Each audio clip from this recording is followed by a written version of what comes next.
अंतर्यामी अर्जी सुन ला ओ मोरे स्वामी बीच राह में ना फसल बा हमरा पूरा काम रुकल बा दे द थोड़ा माल तू कर द कमाल ये शिव जी तू बड़ा बेमिसाल ये शिव जी तू कर द कमाल ये शिव जी तू बड़ा बेमिसाल ये शिव जी।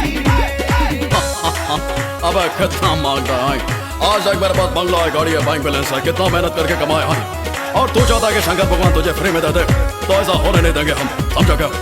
निकल। ए मरीज, एक बात याद रख ले क्योंकि साला अगर तू ज्यादा पैसा मांग लेगा तो हम तुझे जान से मार देंगे। एक काम कर, सोना चांदी मांग ले, ज्यादा मुझसे चाहिए तो सोना देगा चांदी देगा अब की 4 महीना जेबा में बा कटी चवन्नी कैसे ले उधार। सोना देगा चांदी देगा अब की 4 महीना जेबा में बा कटी चवन्नी कैसे ले उधार। कौनो बहाना हम न जानी तोहरा गुण के हम बखानी कर न कौनो सवाल तू कर द कमाल ये शिव जी तू बड़ा बेमिसाल ये शिव जी तू कर द कमाल ये शिव जी तू बड़ा बेमिसाल ये शिव जी। न तलवार की धार से न गोलियों की बौछार से अब बंदा डरता है तो सिर्फ परवरदिगार से। मैं जानती हूँ ज्यादा मत मांगो वरना बहुत मारे जाओगे।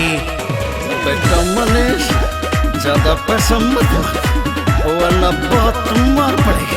गाड़ी मांगो, मोटर गाड़ी देगा मोटर देगा हम के एरोप्लेन बड़ा गरीब हम तबानी दे द मारुति जेट।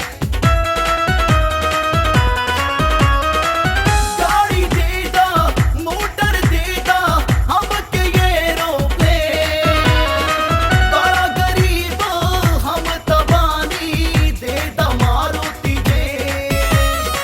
सबके बोला बतिया जानला हमारी सारी बतिया जानला हो गई हम हलाल तो कर द कमाल ये शिव जी तू बड़ा बेमिसाल ये शिव जी तू कर द कमाल ये शिव जी तू बड़ा बेमिसाल ये शिव जी।